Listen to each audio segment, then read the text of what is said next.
आपको बता देते हैं कि दोस्तों देखो किसानों की फसल को कितना नुकसान हो चुका है। कल जो सवाईमाधोपुर में बरसात, ओले और जो करस चला था ना, तो उससे किसानों की फसल को कितना नुकसान हुआ है तो आपको हम दिखाते हैं।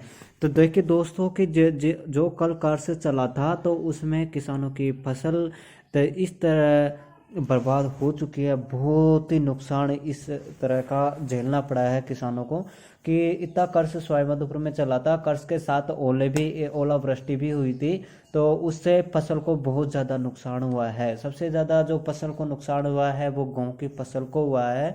तो कल जो कर्ज चला था उसमें गेहूँ सारे ज़मीन में गिर चुके हैं और बहुत ज़्यादा ये देखने को मिला है कल सवाईमाधोपुर में। तो इससे बहुत ज़्यादा गेहूं की फसल को नुकसान हुआ है। तो दोस्तों आपको बता देते हैं कि जो गेहूं की फसल है वो बहुत ज़्यादा ओलावृष्टि के कारण गिर चुकी है और चारों तरफ जितने भी आप खेतों में देखोगे तो गेहूं की फसल बहुत ज़्यादा नुकसान पहुंचा है इस चीज़ से।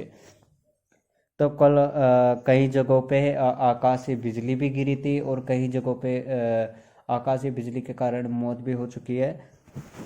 तो दोस्तों आपको बता देते हैं कि देखिए कैसे गेहूं जमीन में गिरे हुए हैं।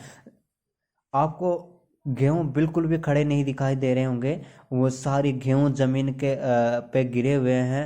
तो आपको दिखाई दे रहा होगा दोस्तों तो कि जितने भी खेत यहाँ आसपास देख रहे हैं तो चारों खेतों में गेहूं गिर चुके हैं।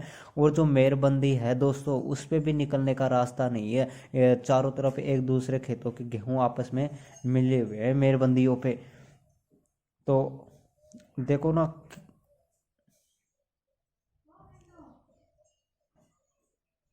तो गेहूं इतने गिरे हुए हैं जिसे मेजड़ा फेर दिया इन पे ट्रैक्टर से। देखो कितने सारे यहाँ पर अगर किसानों को बहुत नुकसान हुआ है इस